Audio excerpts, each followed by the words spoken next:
Hey guys, it's Crawford, Life Transformation Coach, and I'm here again with another video for you guys. So today we're going to talk about life redesign, and I'm passionate about this one because it is dealing with mental illness. I'm going to tell you a little bit about myself and my own story, and then I want you to take that and apply it to your life because it's possible for you too. So for me, dealing with mental illness, I deal with severe major depression and anxiety. And I remember watching this show not that long ago.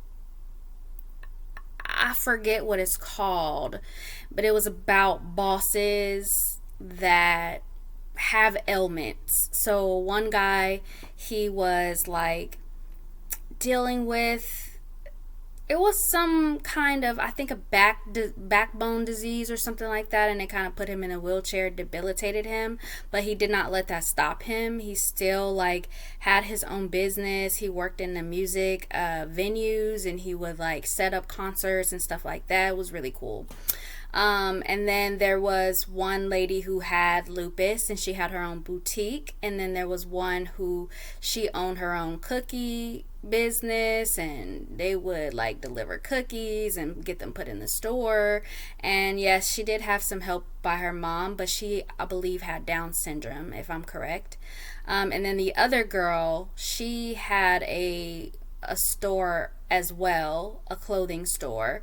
She was really young though, like 21, and she dealt with like extreme anxiety. Like it's hard for her to come out of the house sometimes, and having to overcome that, and like being brave enough to start her business. And I thought that show was so inspirational, and I would consider myself as one of those people in those categories who have an ailment but still like decided to be my own boss, and just kind of how being my own boss makes it possible for me to do what I do, as opposed to working for someone else whose time I'm on and whose time I have to adhere to. And when I need rest, when I'm tired and I'm dealing with episodes, like I don't have to be worried about losing a job. Like I create my own revenue, and I'm financially free.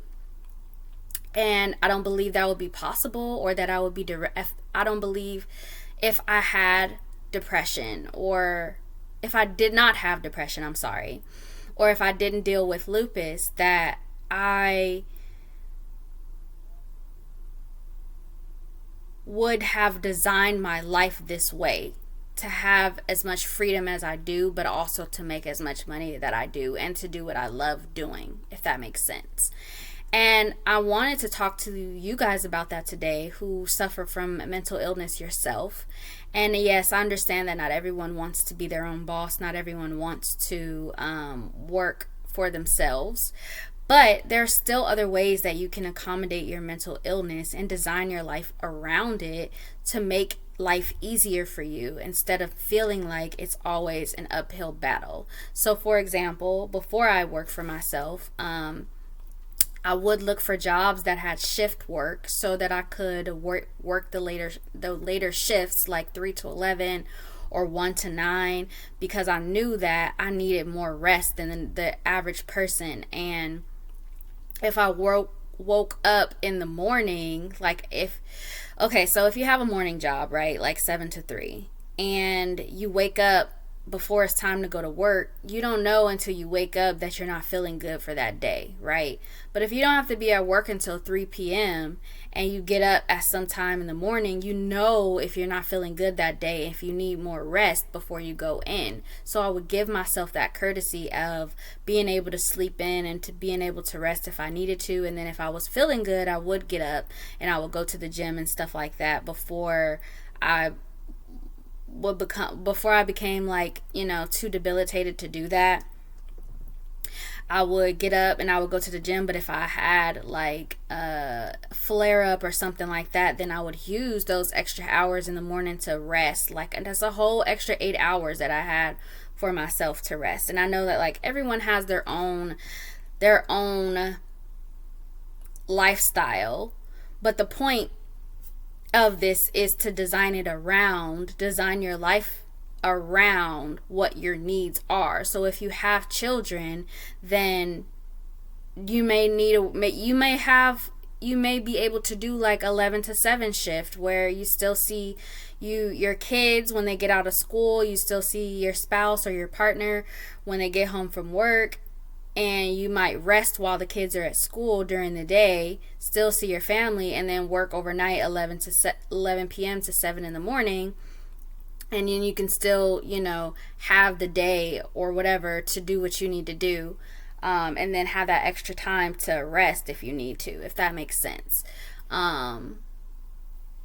It's going to be different for everyone. So I'm not going to be able to tell you individually what you can do unless I worked with you on that. But this is something that I do work with my clients on redesigning and restructuring their life around their mental illness in ways that are possible for them, that are feasible for them and their partners and anyone that's in their life that it affects or impacts. However, it is important to advocate for yourself and to put your needs first, because you really cannot take care of anyone else if you're not taking care of yourself. So it's important to be aware that you need what you need too.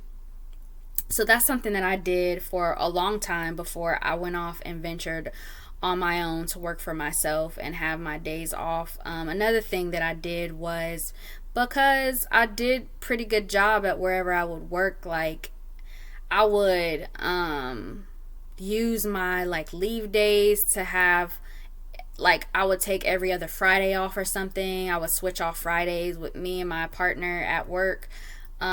She would take one Friday off, I would take another Friday off, and we would switch off so one person could be there to hold down the job, and the other person could rest and have a 3-day weekend that day.